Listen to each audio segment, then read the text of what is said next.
At the beginning of the movie, Lucia and Carla, who were mother and daughter, were heading to the hospital to get Carla's pregnancy checked.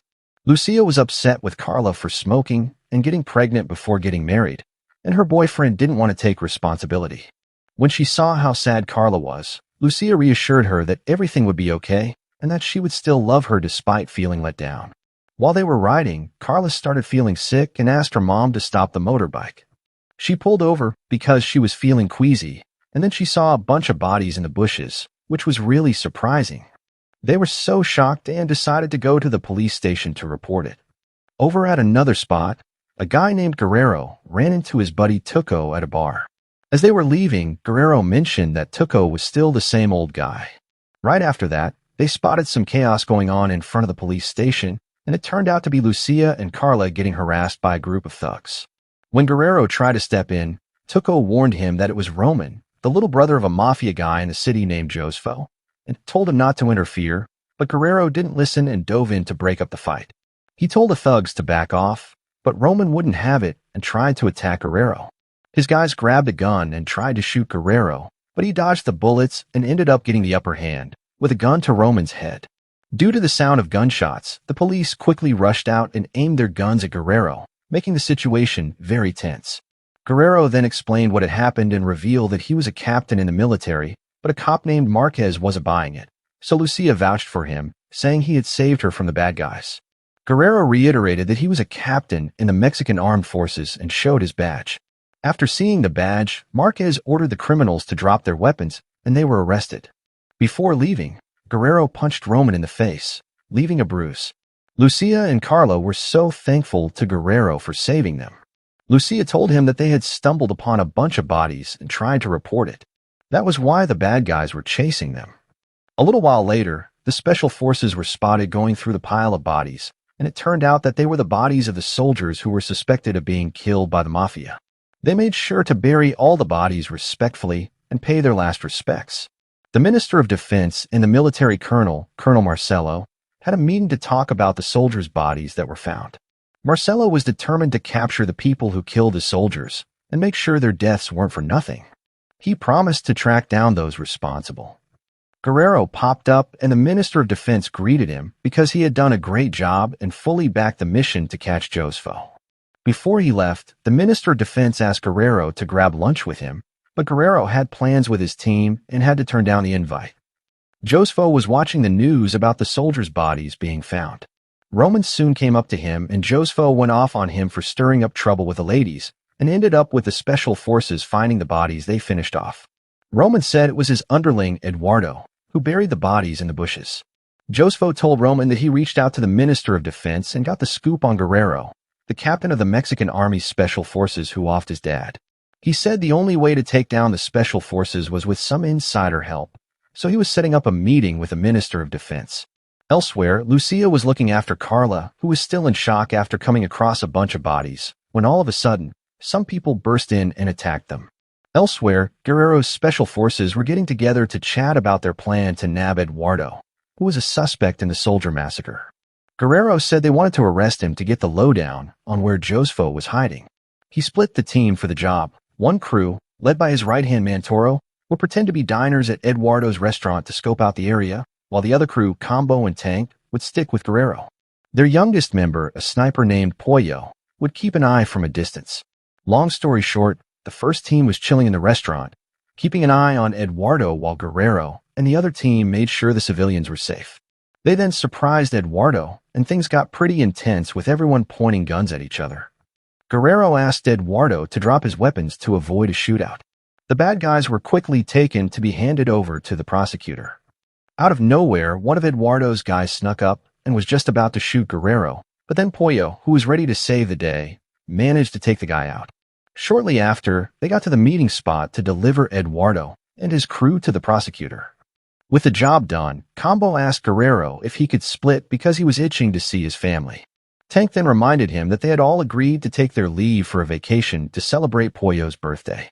Guerrero told Colonel Marcelo that they had successfully nabbed Eduardo. Colonel Marcelo commended them for getting the job done without causing any problems for civilians. He said he put in a request for Guerrero's special forces to help capture Joseph. Guerrero was thrilled and promised to help out with no hesitation.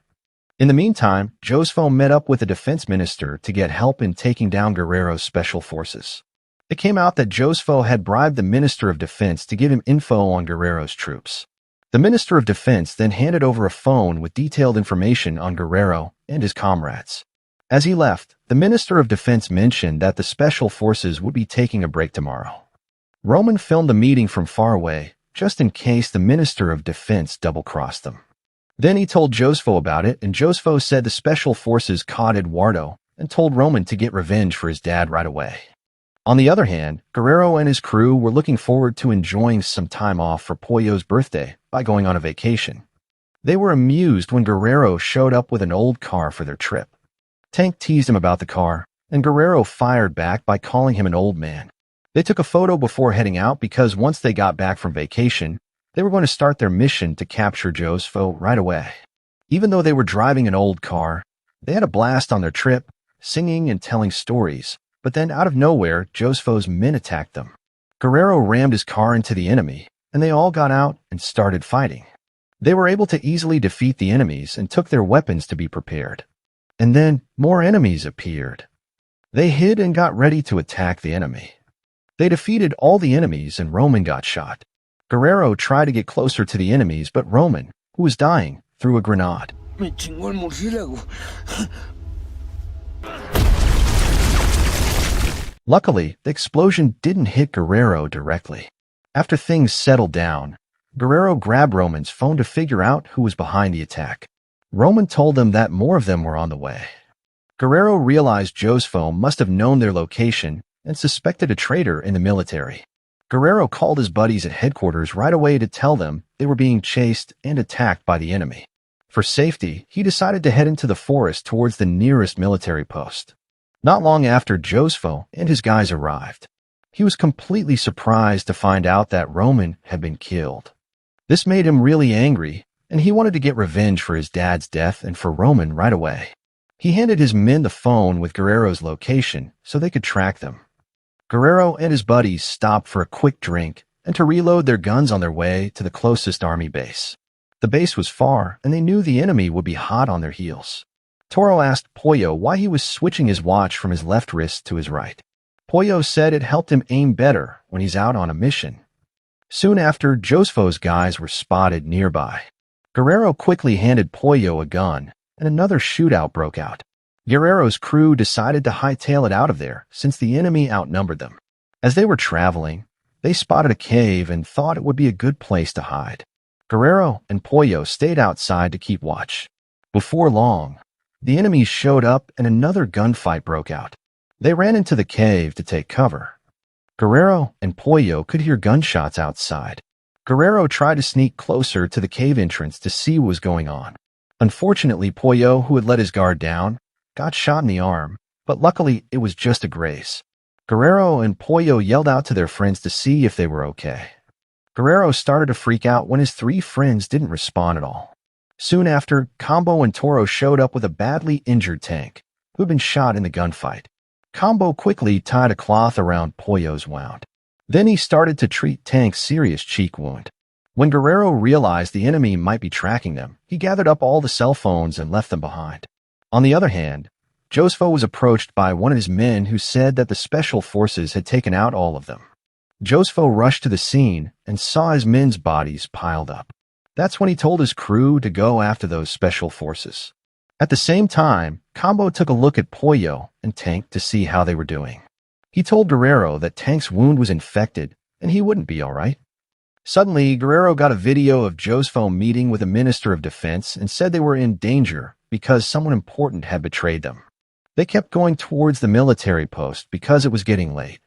Along the way, they spotted a house where Joseph's men were hiding.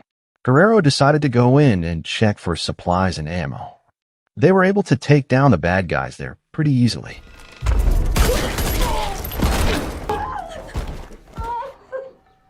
Someone was heard torturing a woman from one of the rooms, so Guerrero busted in and found out it was Lucia and Carla being held captive. Carla hugged Guerrero right away, and Combo checked to see how they were doing. It turns out Combo was not just a soldier, but also a doctor.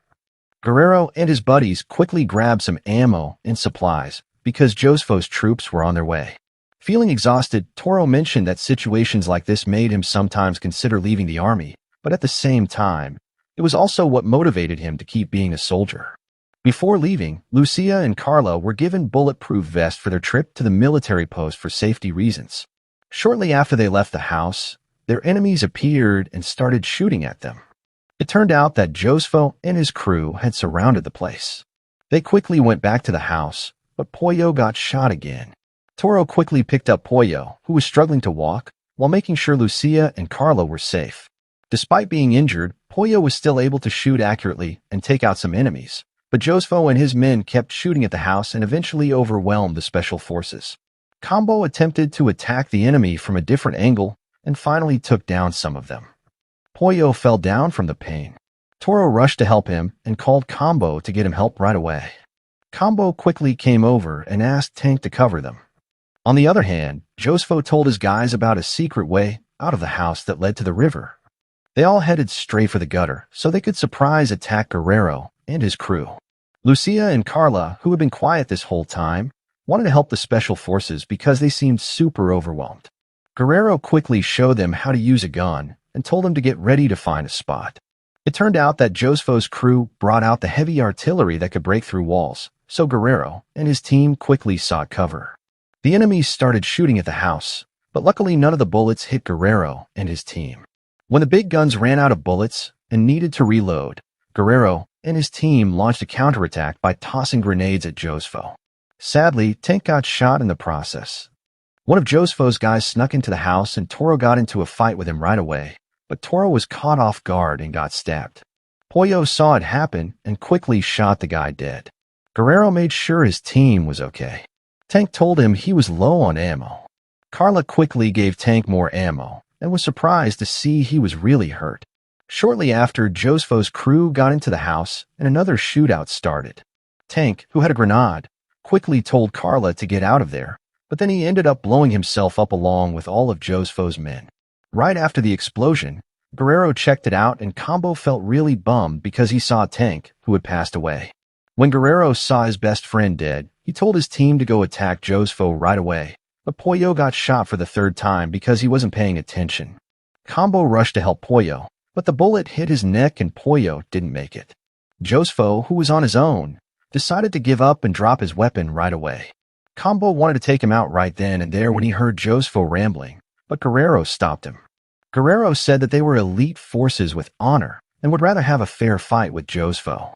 In the beginning, Josfo was overwhelmed, but since Guerrero was so worn out, he fought back. Josfo pulled out a knife and was able to stab Guerrero. Guerrero kept fighting off the attack until he was able to stab Josfo with his own knife. Somehow, Josfo kept going and had Guerrero on the ropes, but Guerrero ended up winning the fight. He didn't finish off Josfo because he would let the law do its job instead. A little while later, help finally showed up. Guerrero managed to get the job done, despite losing 2 of his friends. As they were leaving, Guerrero, fighting back his tears for his fallen buddies, said that evil would keep winning if good people didn't do anything.